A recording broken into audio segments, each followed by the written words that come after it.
पुरंदर के पत्थरों में हर हर की गूंज थी, अग्नि संबर से मेघ भगवी हर बूंद थी। सही माँ के पेट माँ भवानी का सूत्र था, चंचल प्रचंड मानो मन का वो रुद्र का। बिजली कड़की मेघ भर से मरहटों के नेत्र तर से देखने शिव शंकर का रुद्र रूप नेत्र भर के हिंदवी के गर्भ में एक चिंगारी सुलग चुकी।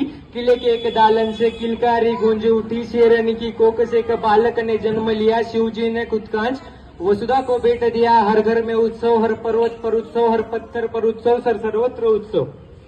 सबसे पहले साया उस पे आदि शक्ति का पड़ा, सामने एक तेजस्वी शक्तिपीठ था खड़ा। जैसे खड़ी माँ काली पैरों में संसार लिए, खड़ी खुद जगदम्बा जिजाऊ का उतार लिए। फतवा कब का पहुंच चुका, शिवाजी राजे तक था। पुत्र रत्न देखे बिन बाप कैसे रह सकता, ऐसा कोई शस्त्र नहीं जो घाव कमल समझ सके, ऐसा कोई शास्त्र नहीं जो बाप का दिल समझ सके। बारिश बन राजे निकले हिंदू वृक्ष के पर्ण की ओर, जैसे निकले सूर्य देव रत्त बैठ कर्ण की ओर। अपना ही अंश देख आंखें वे सेक रहे, खुद का प्रतिबिंब राजे हाथों में देख रहे। तेजस्वी मुखमंडल माथे पे शिवगंध डोले, घुंघराले बाल जैसे जटा में भुजंग केले। विधि का विधान कहने हरबट को बुला लाया, मंगल शनि बृहस्पति वो ग्रह सारे लेके आया। एक एक ग्रह रखा कुंडली में कर विचार, हरबट के मुख से निकली वाणी कुछ इस प्रकार। रुद्र रूप प्रलयकारी नीलकंठ जटाधारी, ऐसा रत्न उपजा है खुद मनुष्य के वेश में। ऐसा कोई साध्य नहीं भूत या भविष्य में, मृत्यु से जिसको भय नहीं, मृत्यु से पहले से नहीं। किंतु पुराणों की रुद्र जैसी आवदा है आन पड़ी, बालक की कुंडली में ग्रहों की है जंग छिड़ी। जैसे फंसा रुद्र उनसे जो कि उसके थे करीब, रुद्र बन के जना है तो रुद्र शाही है नसीब। यानी नियति के खेल से शिवनंदन अनजाना था, दुनिया से दूर बाल शंभू नादान था। शूर था वो वीर था, अखंड था प्रचंड था। जिस मनुष्य की वीरता पे देवों को घमंड था, उसी वीर गौरव को कपट का ग्रहण लगा। अपनों से था धोखा उसे जो कि तब वहम लगा। समझ आने तक कभी न नियति ने वक्त दिया, समंजस बालक से माँ का दूध छीन लिया। माना के संघर्ष कभी किसी से टला नहीं, पर छीना दूध तब जब उसने माँ तक बोला नहीं। तब प्रांत की माता को माँ साहब ने याद किया, एक राजा का वंश किसी प्रजागण को सौंप दिया। यूं ही नहीं कहता कोई राष्ट्र की माता उन्हें था, राष्ट्र का सम्मान करना बखूबी आता उन्हें। धन्य माँ धारा हो जिसने बच्चे को स्तनपान दिया, जो रानियों से ना हुआ उस तख्त का सम्मान किया।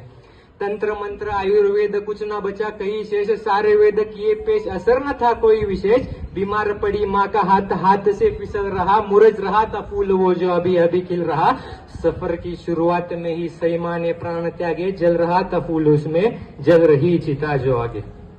तभी बढ़ रहे सुराज्य को किसी कुफर की नजर लगी, पुरंदर की खातिर कई किलो पे मोहर लगी। राजे की जुबा पे फिर भी मिर्जा को संदेह था, जिस जुबा खातिर वीरों ने त्यागा अपना देह तत्व, उसने अपनी कैद में कोई नूर रहमानत रखा। 6 साल के संभाजी को बतौर जमानत रखा, पर आयु से वीरता का मोल कोई कैसे ही कर पाएगा। खुद राजे को यकीन था ये तो न घबराएगा। बढ़ रही आयु के साथ समझदारी बढ़ रही, धार इस कटार को अब धीरे धीरे चढ़ रही। तब राजे के नाम फतवा कोई आगरा से आया था, सालगिरह के मौके पे तहजीब से बुलाया था। वो सालगिरह का न्योता था या था कोई छिपा फरेब, क्योंकि अंत में कुछ आलमगीर औरंगजेब। हाँ यही एक नाम सुन के कांपती हर सल्तनत, यही नाम था जो पहुंचा हिंदवी के दर तलक। हाँ इसी ने तोड़े थे मंदिर कई कई, शिखर नादा था जो तोड़ रहा उसी खुदा का दूजा घर। पराया शेर हिंद सावा, शेर हिंद सिवाया साथ अपना चावल आया। इंशाल्लाह नूर देख भगवे का सुरूर देख, दिल्ली के उस तख्त को चीरती वो नजर देख। आंखों को जलाने वाली सुरमे का कहर देख, देख आके फाड़ देख, देख पल के झाड़ देख। बादशाह के रास्ते का सबसे बड़ा पहाड़ देख। पर मौका परस्त बादशाह की अकल बड़ी कमाल चली, कटेगा सिवा पर झुकेगा नहीं ये सोच के एक चाल चली। रिवाजे दरबार के कर झुकने का एक हुक्म उठा, ललचारा शिकार देख बंदे शेर का सबर छूटा। क्रोधित राजे तख्त दिल्ली को पीठ दिखाकर चल पड़े, संतप्त पिता को रोकने खातिर नन्हे शंभू दौड़ पड़े। बदतमीजी की सजा के कर पिता पुत्र को कैद किया, आगे से ना हो सका तो पीठ में खंजर कोप दिया। कैद हुए राजे बेशक, पर सोच तो आजाद वही, और उनकी सोच को कैद करे वो जंजीर कहीं मौजूद नहीं। मुगल जादू का पैरा तोड़ परिंदे कब के उड़ गए, सालगिरह का तोहफा कहकर कुछ पंख अपने छोड़ गए।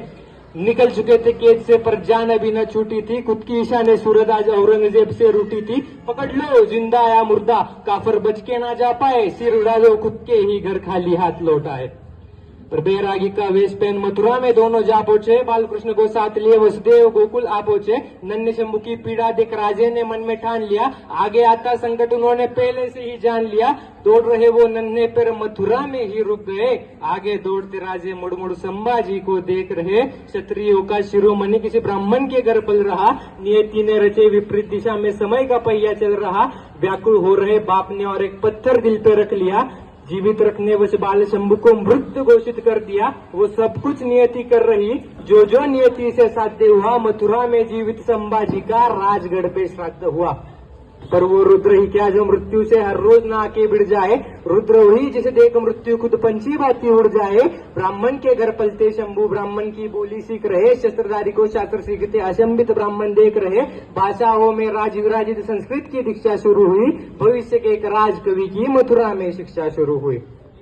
लौटे शंभू मथुरा से घर, लौटे शंभू मथुरा से घर, पर वो शंभू अपना दान न थे। अच्छे बुरे के भेद को वो भली बाती से जान रहे। संघर्ष की उनकी माला का पाढ़ा वो पहला डल चुका, तख्त का युवराज चलो जैसे भी संभल चुका। शस्त्रों की ओम शास्त्रों की रीति रिवाज वस्त्रों की, कटार ढाल अश्वचाल भाला तीर गदा विशाल, एक एक करके राज्य दब सारी सिखा रहे। हर एक चुनौती को आगे शंभू राज्य दिखा रहे। अब देख यूं दोनों को साधे तख्त दिल्ली का पर रहा, भगवे का साम्राज्य अपनी बढ़ती सीमा नाप रहा। ऐसे हो शिकारी तो शिकार लड़खड़ाएगा, निसंदेह शंभू तख्त हिंद को चलाएगा।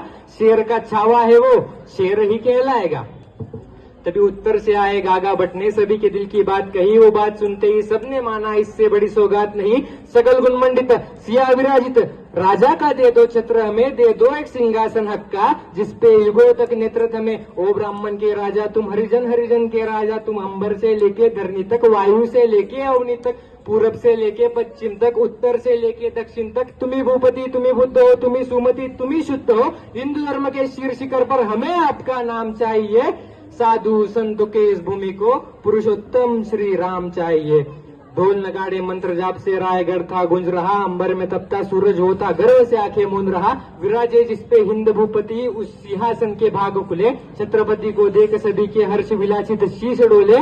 उसी एक सजे आसन पे खुद संभाजी विराजे थे, वो शंभू अब शंभू न केवल युवराज संभाजी राजे थे। अदब भरे युवराज को एक छिपी नजर थी देख रही, वही नजर जो बस नजरों से पुष्प पंखुड़ी फेंक रही। देख रही थी ऐसे जैसे राधा देखे गिरिधर को, जैसे देखे पार्वती मैया अपने ही शिवशंकर को। यशुमाई की पवित्र आंखें शंभू राजे पे जकड़ गई, पति प्रेम की अमृत वर्षा वह नेत्रों से ही पकड़ रही। पर सिया विराजित पुत्र देख दो भावुक आंखें थी जो बह रही, गर्वित हर्षित नजरों से ही जिजाऊ थी कुछ कह रही। किंतु युवराज वंश के शंभू देख दो भावुक आंखें थी जो बह रही।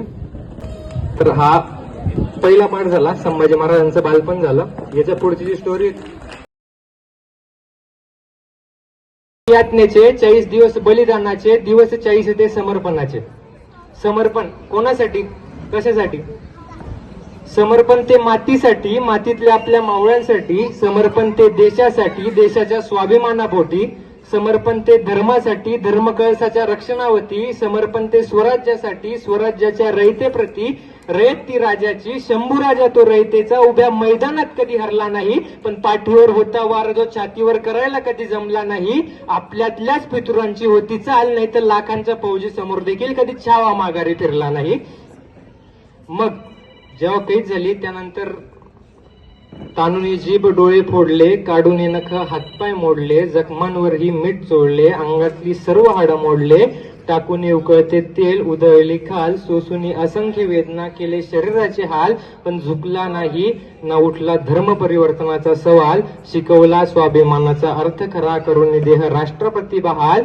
शेवटी मस्तक शरीरातून झाले वेगळे, पण झुकला नाही मोडला नाही, उभा होता छावा ठेवून ताटकना। शेवटी मस्तक शरीरातून झाले वेगळे, पण उभा होता छावा ठेवून ताटकना।